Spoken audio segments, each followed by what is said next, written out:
Good day to you.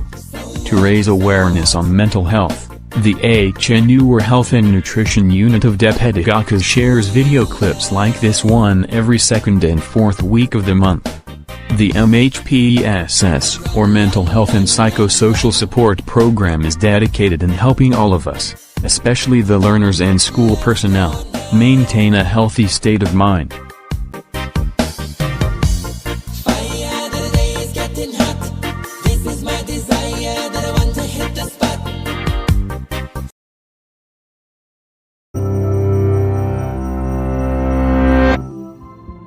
Many of us will experience some kind of trauma during our lifetime. Sometimes we escape with no long-term effects, but for millions of us, those experiences linger, causing symptoms like flashbacks, nightmares, and negative thoughts that interfere with everyday life. This phenomenon, called post-traumatic stress disorder, or PTSD, isn't a personal failing.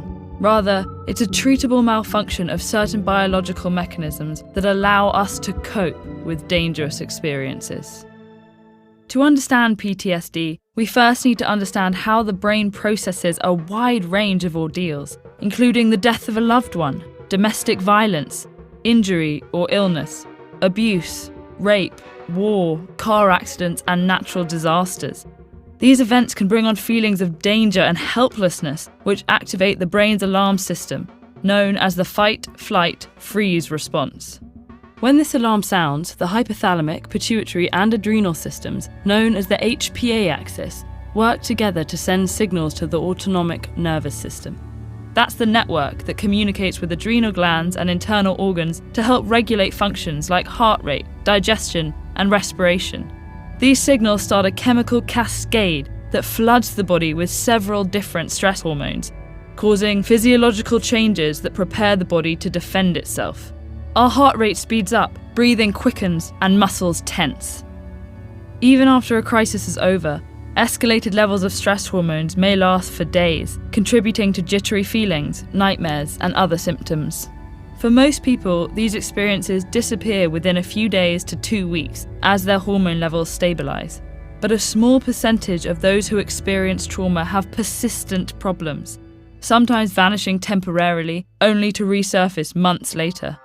We don't completely understand what's happening in the brain, but one theory is that the stress hormone cortisol may be continuously activating the fight, flight, freeze response while reducing overall brain functioning, leading to a number of negative symptoms. These symptoms often fall into 4 categories: intrusive thoughts, like dreams and flashbacks, avoiding reminders of the trauma, negative thoughts and feelings like fear, anger, and guilt, and reactive symptoms like irritability and difficulty sleeping. Not everyone has all these symptoms or experiences them to the same extent and intensity. When problems last more than a month, PTSD is often diagnosed. Genetics, ongoing overwhelming stress, and many risk factors like pre-existing mental illnesses or lack of emotional support likely play a role in determining who will experience PTSD. But the underlying cause is still a medical mystery. A major challenge of coping with PTSD is sensitivity to triggers, physical and emotional stimuli that the brain associates with the original trauma. These can be everyday sensations that aren't inherently dangerous, but prompt powerful physical and emotional reactions. For example, the smell of a campfire could evoke the memory of being trapped in a burning house. For someone with PTSD, that memory activates the same neurochemical cascade as the original event. That then stirs up the same feelings of panic and helplessness, as if they're experiencing the trauma all over again. Trying to avoid these triggers, which are sometimes unpredictable, can lead to isolation. That can leave people feeling invalidated, ignored, or misunderstood, like a pause button has been pushed on their lives while the rest of the world continues around them. But there are options. If you think you might be suffering from PTSD, the first step is an evaluation with a mental health professional who can direct you towards the many resources available. Psychotherapy can be very effective for PTSD, helping patients better understand their triggers. And certain medications can make symptoms more manageable, as can self-care practices like mindfulness and regular exercise. What if you notice signs of PTSD in a friend or family member? Social support, acceptance and empathy are key to helping and recovery. Let them know you believe their account of what they're experiencing and that you don't blame them for their reactions. If they're open to it, encourage them to seek evaluation and treatment. PTSD has been called the hidden wound because it comes without outward physical signs. But even if it is an invisible disorder, it doesn't have to be a silent one.